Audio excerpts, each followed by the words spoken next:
Toronto, an emotional Kathleen Wynne admitted today that her governing Liberals will lose the Ontario election on Thursday. The Premier, whose party has been trailing behind the Progressive Conservatives and the New Democrats in the polls, is urging voters to elect as many Liberals as possible to prevent the other parties from forming a majority government. Wynne wouldn't say whether she'd stay on as party leader following the vote. She also declined to endorse the Tories or NDP. Wynne says whichever way the vote goes, people should hope for a minority win to keep the government from acting too extreme, one way or the other. NDP leader Andrea Horwath is urging people not to vote for the Liberals, saying it won't lead to a minority government, it will lead to a progressive Conservative majority. Tory leader Doug Ford had little to say about the announcement, noting only that the election is about change and people are fed up. Asked if he was surprised by Wynne's decision, Ford says his team is focused and has been focused on getting its message out. Below is the full text of Ontario Premier Kathleen Wynne's speech admitting she will lose the upcoming election. "We are in the home stretch of this election campaign and I just wanted to say a few words about what lies ahead and my perspective on the decision left to voters. On June 7, voters will elect a new government. I don't know who voters will choose, but I am pretty sure that it won't be me. After Thursday, I will no longer be Ontario's Premier. And I'm okay with that. Because, as I've said many times before, it's not about me. It's about the people of this province. It's about their well-being. And their futures. It's about their jobs, not my job. As Premier, I've tried to dedicate myself to fighting for those people. For the single mother struggling to raise a family while living on the minimum wage.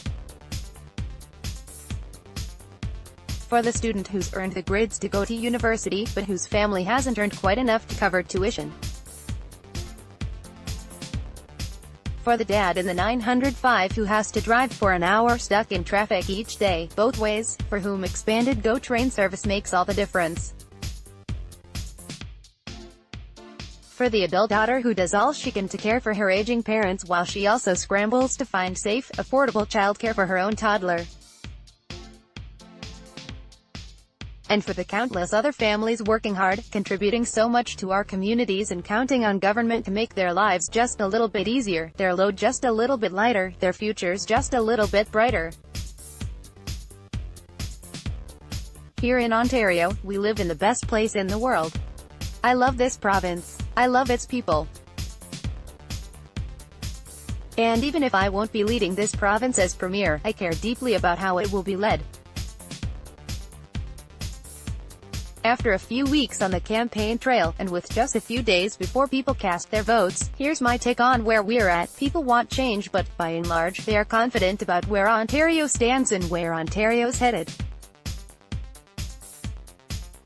For this reason, many voters are worried about handing a blank check to either Doug Ford or the NDP. With a majority government, Doug Ford would have too free a hand for the comfort of most people. They don't trust his judgment. They don't trust the choices he would make.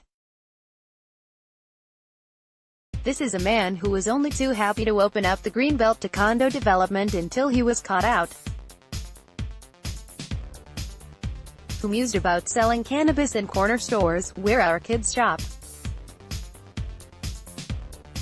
This is a man who has promised to cut $40 billion out of government services and pretends it can be done without costing a single job or harming our hospitals or our schools. This is a man who has defended candidates who speak ill of others, who smear people because of their religion or gender or sexual orientation.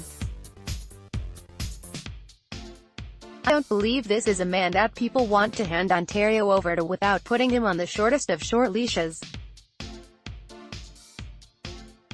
And the sentiment toward the NDP is much the same. People worry about what will happen to our economy if the NDP take power and form a majority government with nothing to hold them back. People People worry that the NDP will raise taxes on small businesses, that they will take unemployment higher and job creation lower. They will permit strikes to carry on, like they have at York University, even after all hope of a negotiated settlement has been exhausted. People worry that the NDP will approach the responsibility of running Ontario's economy with a plan that is risky and unrealistic. So, it comes down to this: voters are going to pick a new premier, but they are generally worried about giving that person, whether it's Doug Ford or the NDP, too much power. They're worried about giving them too much of a free hand because they're concerned about what that might mean for our economy and our future. And that's why a vote for the Liberal Party can mean so much.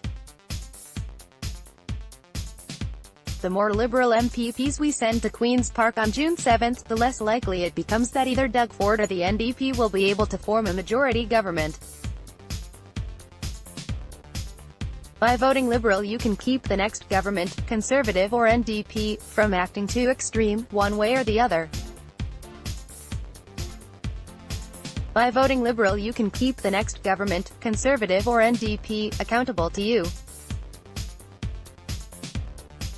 By voting Liberal, you can keep Doug Ford and the NDP from having a blank check.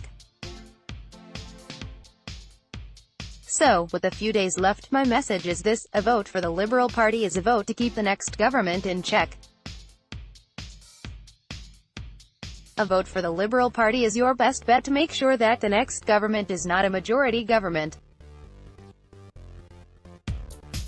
and that the next government is held to account to all voters.